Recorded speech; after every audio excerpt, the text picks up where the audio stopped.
Drage gledalke, dragi gledalci, na današnjem kongresu na klepetu gostimo gosta iz Italije. Časnikarja, publicista in javnega delavca, gospoda Iva Jevnikarja. Dober dan, lepo pozdravljeni. Dober dan tudi vsem gledalcem in gledalkam. Najin pogovor bova začela s skokom 30 let nazaj, v tiste čase, ko se je govorilo in pripravljalo o osamosvojitvi Slovenije. Kako se morda vi spominjate teh časov in ste bili morda kaj vključeni v to? Ja, teh 30 let je po eni strani minilo zelo hitro, včasih pa kakšna stvar se mi zdi, da je že daleč v zgodovini. Ne, seveda, bili smo vključeni, jaz imam svoje leta pač, in na dvojnem tiru bi lahko rekel. Eno osebno po svojih interesih, po svojem delu v prostem času. Takrat sem bil politični tajnik slovenske skupnosti, torej naše etnične stranke v Italiji, ki se je s tem zelo ukvarjala, ampak tudi v društvu izobražencev, študijski dnevi Draga, Mladike in tako dalje, torej okolja, ki so se zelo zanimala za to, kar se dogaja v Sloveniji. Po drugi strani pa poklicno. Jaz sem takrat delal, torej do upokojitve sem bil na Radiu Trsta, takrat televizija še nismo imeli, je nastopila 95 naša televizijska oddaja, ampak radio je tudi zelo sledil temu, ne? In potem nekaj časa, ko so bile vojne na Balkanu, so naši prispevki šli na vsedržavna radijska in televizijska mrežja družbe RAI, tako da 1 ali 2 leti smo zasipali italijansko javnost sporočili na željo rimskega vodstva RAI, ker smo pač naši kolegi, jaz nisem hodil dosti, ampak drugi so bili v Bosni, so bili na Hrvaškem in tako dalje. In pač znanje jezika, zgodovine, kulture je omogočilo, da so objektivno je poročali kot marsikateri drugi mediji v Italiji. Omenili ste to osamosvojitveno vojno, kako morda se je to čutilo prav pri vas na Tržaškem tistih 10 dni leta 91? Ja, moram reči, da smo izredno trepetali in se bali, na začetku se res bali, kaj bo, ker vsi so trdili, da je jugoslovanska vojska tretja ali ena najmočnejših v Evropi. In pravzaprav ves osamosvojitveni proces, vsaj od začetka, smo bili zaskrbljeni, ker tudi v Trstu smo gledali malo bolj, nismo doživljali vsakodnevnega utripa življenja v Sloveniji. Mislim, da je režim veliko močnejši, kot je bil. Torej, danes vemo, da je bil zelo močan, še vedno ima pač svoje posledice, to dejstvo. Ampak takrat smo rekli, že plebiscit, Bog se ga vedi, kako bo, ker zgleda zelo, da kontrolira vse skupaj, ne? Tudi v zamejstvu, ker v zamejstvu je imel svoje izpostave, ki so bile zelo močne.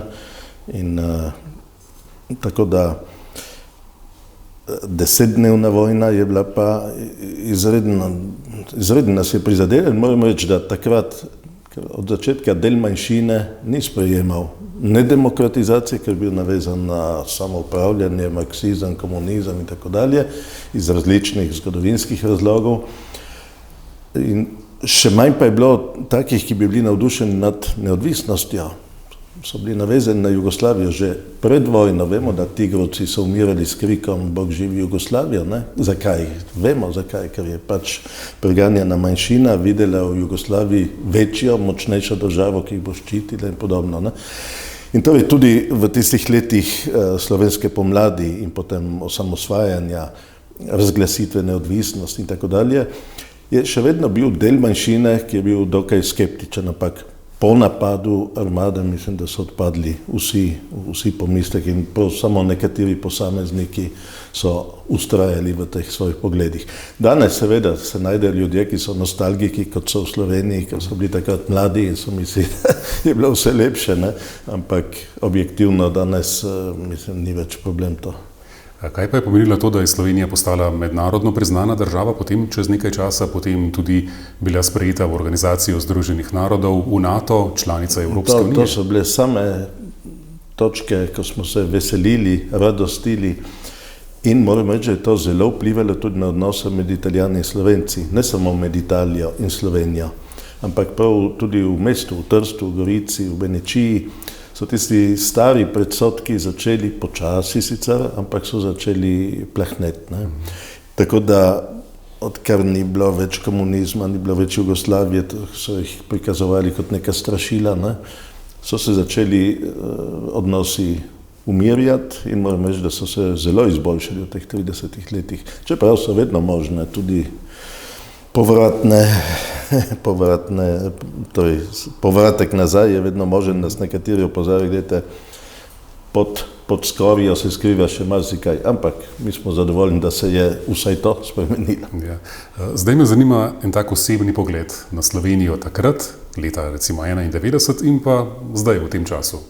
Moram reči, da vsaj v našem ožjem krogu, teh, ki smo od vekomaj bili za demokracijo in tudi za samostojno Slovenijo, da si nismo delali iluzij, da bo kmalu vse v redu, da smo vedeli, da nekateri so rekli, ja, komunizem trajal 50 let, zdaj je še 50 let, da se popravi. Ne, to ne. Ampak da je pa tranzicija tako dolga in da so sile, ki ustrajajo pri starih modelih in pri starih oblastniških vzvodih in tako dalje, da bo to tako dolgotrajno, tega pa se nismo čakali in smo danes precej razočarani. Manj kot prebivalci Slovenije, ki to doživljate pač na svoji koži, ampak tudi od zunaj. Mi vidimo od zunaj razlike, kdo je starejši, ve, kako je bilo in kako je danes, tudi ko se kdo v Sloveniji tako pritežuje, da vse skupaj nič to ne drži. Ne? Ampak ta tranzicija je res predolga. Kaj pa recimo odnos do slovenske skupnosti v Italiji, odnos Italije in odnos Slovenije? Kako vidite ta odnos v tem 30-letnem obdobju? Ne, mislim, da na obeh področjih se je to izboljšalo. Slovenija gotovo na političnem in diplomatskem področju je nedvomno stalno prisotna, pomaga in tako dalje. Vtis imam, da med ljudmi je manj čuta za povezanost, ne samo do nas, ampak sploh do Slovencev v zamejstvu in po svetu. Ne?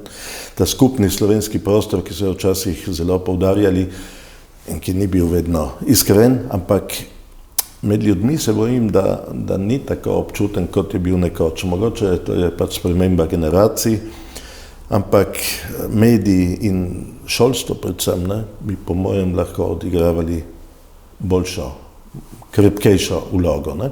Ker pa zadeva Italije, treba reči, da je tudi končno smo dobili zaščitni zakon v tem obdobju, najnovejše pred enim letom podpis dogovora, da se vrne Narodni dom, kar je nekaj nezaslišanega, če pomislimo, kako je bilo včasih. Ne? In zdaj ravno v parlamentarnem postopku manjka še ena potrditev vladnega odloka, ki dejansko uresničuje to, kar je bilo 13. julija 2020 na stoletnico podpisano v Trstu. Ne? Tako da, vemo, bo še trajalo 10 let verjetno. Ta zakon financira Tržaško univerzo za 10 let, da bo prilagajala neko stavbo, ki jo dobil zameno za Narodni dom. Torej vemo, da do takrat verjetno ne bomo stopili v stavbo. Ampak že v nekaj mesecih bi pa morala formalno preiti v last fundacije Narodni dom, ki ste jo ustanovili obe krovni organizaciji, ki bo zdaj lastnik v imenu celotne manjšine. Šolstvo, medije ste že omenili v tem odnosu, recimo Matica, zamejstvo. Kje še vidite kakšne možnosti, priložnosti za izboljšavo na kulturnem, morda športnem, drugih področjih? Včasih na športnem področju nastane kakšna težava glede tekmovanj, če smejo zamejci kot tuji državljani in tako dalje, ampak mislim, da se to potem sproti rešuje.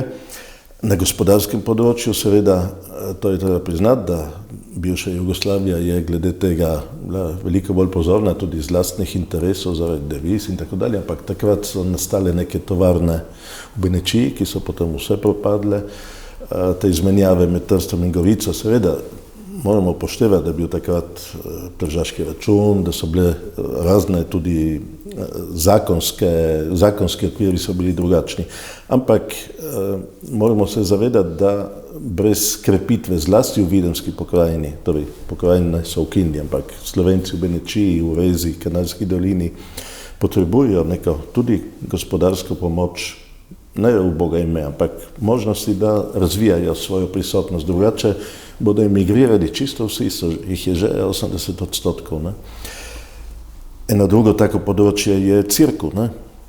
Pri nas je velikansko pomanjkanje duhovnikov in brez dušnih pastirjev, ki so bili rojeni in vzgojeni v Sloveniji in so prišli k nam, bi danes ne imeli bogoslužja v 2/3 crkva pri nas, ne, Trzgorica. V Videnski pokrajini tam ni torej duhovnikov iz Slovenije, ampak vidimo, tam je samo še 2 čedermaca imamo, ne, Kanalski dolini, zdaj sta 2 Indica v Žabnicah, ki sta se upisala na tečaj slovenščine, ampak pri najboljši volji ni isto, ne. Ja. Eden od gostov minulih klepetov na kongresu je dejal, da vsi ti ukrepi, vsi ti zakoni, vse to ne bo nič pomagalo, če ne bo več Slovencev, če bo nataliteta takšna, kot je. Kako vi gledate na to? Ja, jaz se lahko pohvalim samo z 2 otrokoma, ampak dejansko nataliteta vidimo, tudi zdaj je šel recimo te dni koledar Goriške mohorove družbe za leto 2022 in ima kot vsako leto zadnje čase zelo natančen pregled stanja na šolskem področju, od vrtca do osnovne šole, srednje, višje gimnazije in tako dalje, od prvih razredov do, torej vse številke so tam. In kljub temu, da je danes samo 1/3 otrok v naših šolah iz povsem slovenskih družin, ostali so ali iz mešanih zakonov ali pa čisto neslovenci ali priseljenci ali pa tudi dobro misleči Italijani. Ne. Kljub temu, da imamo ta priliv, upada že 5 let, recimo vsako leto je nekaj manj. To na višjih stopnjah se ne pozna še toliko, ampak v vrtcih in osnovnih šolah pa ja. Ne. Ja, torej izziv za vse. Izziv za vse mlade. Za vse mlade. Ivo Jevnikar, najlepša hvala za današnji obisk na klepet na kongresu ste prišli. Vse dobro želimo. Lahko bi povedali še veliko, ne? Pa bomo našli nove priložnosti. Najlepša hvala in lep pozdrav tudi vsem poslušalcem in poslušalkam. In gledalcem seveda in gledalkam. Tako, hvala lepa, drage gledalke, dragi gledalci.